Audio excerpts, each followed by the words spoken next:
Hi everyone, welcome back to my YouTube channel. My name is Perseverance Marimeni, also known as Madam Speaker, also known as the CEO of Self Love. Today I come with a matter which is very urgent. Very urgent. Okay, I want to speak about rock bottom. I'm sitting right on the floor because lately I've been having flashbacks, and I've been having so many humbling experiences or humbling moments which remind me of where I'm coming from to where I am right now. You see, when you're seated right at the bottom and you have hit rock bottom, you're in a position where everybody's laughing at you. You're in a position where everybody's making a mockery out of you. Those who never liked you are rejoicing because you have hit rock bottom. Those who are saying that they've said it years ago that we will see how far she will go, they are finally been proven right, because your life is upside down because of some decisions which you made years ago, and some it's not even your fault that your life is upside down. But the bottom line is you have hit rock bottom. Now there's one thing that I want you to know and understand about hitting rock bottom. There's something that happens when you are down there at the bottom.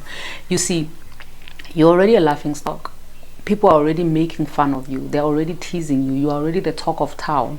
So when you are down there and you are busy licking your wounds, you're in a perfect position to try every single thing that you've always wanted to do, but you were scared of doing it because you were scared of people laughing at you. Because you see, when you're already hitting rock bottom, people are already laughing at you, meaning that you're already a failure in a lot of people's eyes. So whatever it is that you can try from down there, you have nothing to lose, because there is no shame which can be greater than the shame you're already facing because you're at the bottom. You see, when you have hit rock bottom, you're in a perfect position for you to say every single thing that I've always wanted to do, but I couldn't do it because I was scared of what people have to say. I was scared of people laughing at me. I was scared of all the negativity. This is the perfect time for you to do all of that, simply because the position that you are at right now, people are already laughing at you. So you have to now improvise. You might as well take advantage of the fact that you've hit rock bottom, in a sense that whatever that you do, even if it fails, there's no failure which is more than you hitting rock bottom. You're already at the lowest. So meaning it doesn't get any lower than that. Meaning any other shame, any other pain, any other mockery, any other negative stuff that will ever be said to you is nothing compared to the fact that you've already hit rock bottom. And the fact that you've hit rock bottom and you have survived, you are still breathing, that means that you can try out all the other things that you've always wanted to try, but you couldn't try because you were scared of people laughing at you. Let me tell you something. I want to speak to you about the woman with the issue of blood.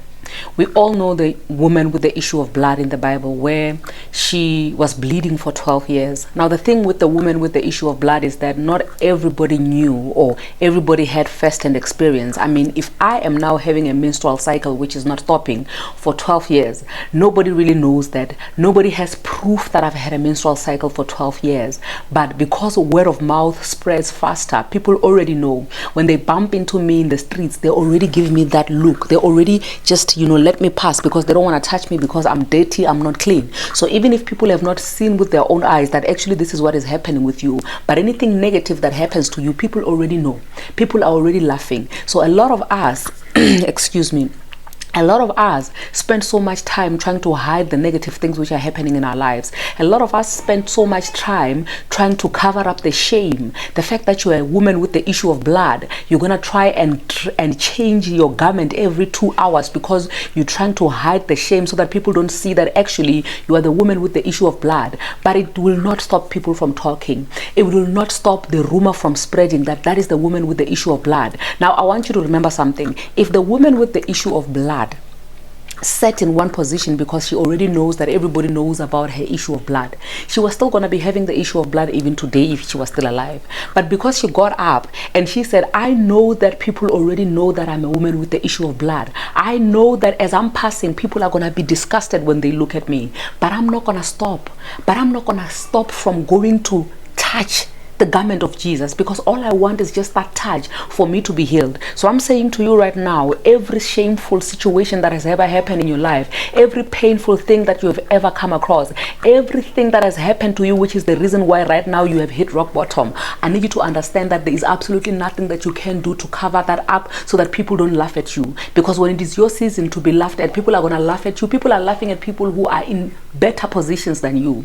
But who are you to not be laughed at? I need you to understand understand that you being laughed at, you being talked about, you being mocked, that is part of life, and that is part of elevation, because from you being mocked, that's where you will be lifted to another step. So I need you to understand that that situation, that issue of blood that you have in your life, which is something completely different from that woman who's in the Bible, I need you to understand that you need to focus on what you want. If what you want is to touch the garment of Jesus so that you can be healed completely, you cannot afford to be listening to naysayers, because the more you listen to naysayers, the more you will be distancing yourself from Jesus, the more you will be distancing yourself from your healing. So I need you to understand that that issue that you are facing right now, that mockery that you are facing right now, that hardship that you are facing right now, that people are laughing at you, the amount of energy that you are wasting trying to protect the shame that you are in so that people don't laugh at you. I need you to know that people are laughing, all right? And I'm not saying this from a bad place. I just need you to understand that you need to shift your focus. Your focus should not be on the fact that people are laughing at you and you should be covering on that.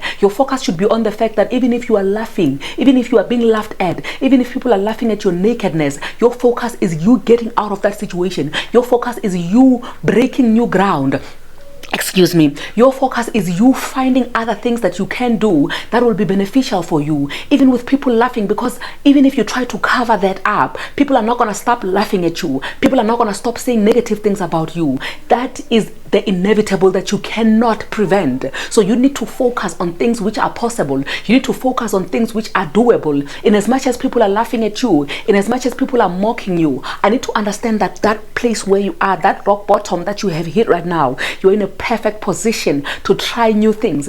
You are in a perfect position to try everything that you've always wanted to try, but you've never tried it because you were scared that people are going to laugh at you. You are in a perfect position to break new ground. You are in a perfect position to take all risks because you have absolutely nothing to lose, because you've already lost a lot. You have absolutely nothing to lose. If you just say, I'm gonna give myself that last kick of a dying horse, I'm gonna be like Samson, and I'm gonna say, listen, Lord, just give me strength just this one time, and I just want to revenge on the Philistines, and I just want to kill as many Philistines as I can. Let me tell you something. Focus. That rock bottom where you're seated right now, you are seated on the floor, you are seated on rock bottom. I need you to focus on the things which you can do. I need you to focus on the possibilities right at that rock bottom where you are seated. There's something supernatural that happens when you hit rock bottom. There's a humbling experience that you're going to go through when you've hit rock bottom, so that when you rise up again, you will understand that God is not from your village. You will understand that you cannot get used to God. Let me tell you something about rock bottom. It humbles you. It humbles you. It will humble your spirit, so that even when you rise up, when people see your glory and they say, wow, I wish to be like that person, you'll be saying to yourself, and you'll be thinking to yourself, you see my glory, but you do not know my story. If only you could know my story, if only you could know how I got to be where I am right now, you would not wish to be me, because you do not want to take all of me. You just want the glory out of me, but you don't want the struggles out of me. Let me tell you something. Rock bottom is the perfect place for you to just be with your maker, because nobody is looking and paying attention to you down there. Nobody's giving you the glory down there. So as they have forgotten about you, as they think that they're stepping on you, that is the time for you to make time for you and your maker. That is the time where you will be gathering yourself and gathering your strength and going back to the things you've always wanted to do, but you were scared because people are laughing at you. In actual fact, being laughed at is a door that has been opened. It is possibilities that have been opened. All you have to do is just to overcome. You see, once you overcome that mockery, once you overcome the things that people have said to you to try and put you down, once you overcome every negativity that has ever been said about you, let me tell you something, there's absolutely nothing that can stop you. Anything that you say you want to do, you can do it. Any mountain that you say you want to move, you can move it. I just want to say this to you right now while it's still fresh in my heart. That rock bottom where you are seated down there at the bottom, down there at the very bottom, you are seated so low that you feel like you have to look up to see the ground. You see right there where you are. You're in a perfect position. You're in the perfect position to try every single thing that you have always wanted to try. And that is all that I want to tell you today. God bless you.